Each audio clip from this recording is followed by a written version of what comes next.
such a pleasure to see all of you here today, and I'm so grateful for your invitation to allow Brick by Brick to come here and partner with you to try to address a real problem, which is the problem of water and access to clean water. This is going to be a 15,000 liter rainwater harvesting tank. The rain will run off the roof into the gutter and run downhill into the tank. Within probably 4 weeks, if we have a typical rainy season, this tank will be 15,000 liter tank will be completely full. And that should be sufficient water to last until the next rainy season, which will be in the spring of next year. As you can see, we're using interlocking bricks, which are the technology that we are trying to promote in Uganda, which is an environmentally sustainable technology.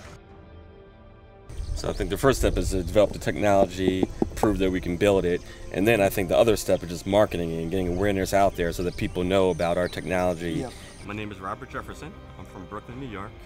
I serve on the board of directors of Brick by Brick. I'm actually the treasurer of the board, and kind of my function is to make sure Brick by Brick utilizes the resources it has, and that the contributions that come into the company are just used in the most efficient way to serve the people and serve our mission.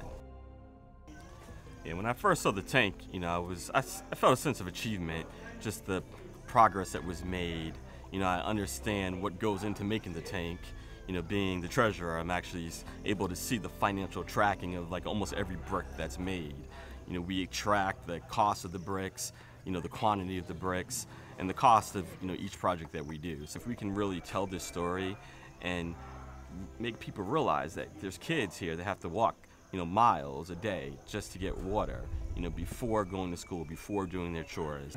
2 years ago, when we started Brick by Brick Construction, which is our for-profit construction company, we were committed that that company eventually would provide a significant amount of the revenue that would fund our community-based program. One of our objectives also, our aims is to get land and construct our own buildings. One, there will be our offices.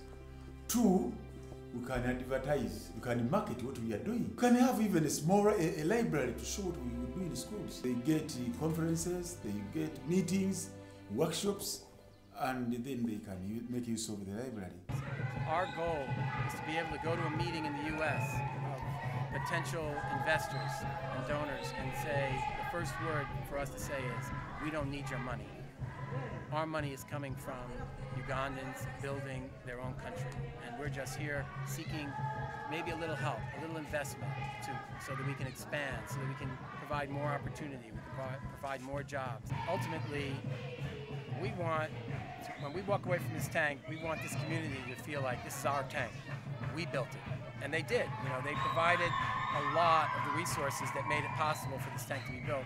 Hopefully this model will work and it can be replicated. You multiply that, throughout Uganda, you start to at least imagine how this country can have what it so richly deserves, an opportunity like that every child has, as we expect in the U.S. Every child born in this country is born with an opportunity to succeed and an opportunity to have a healthy and happy life.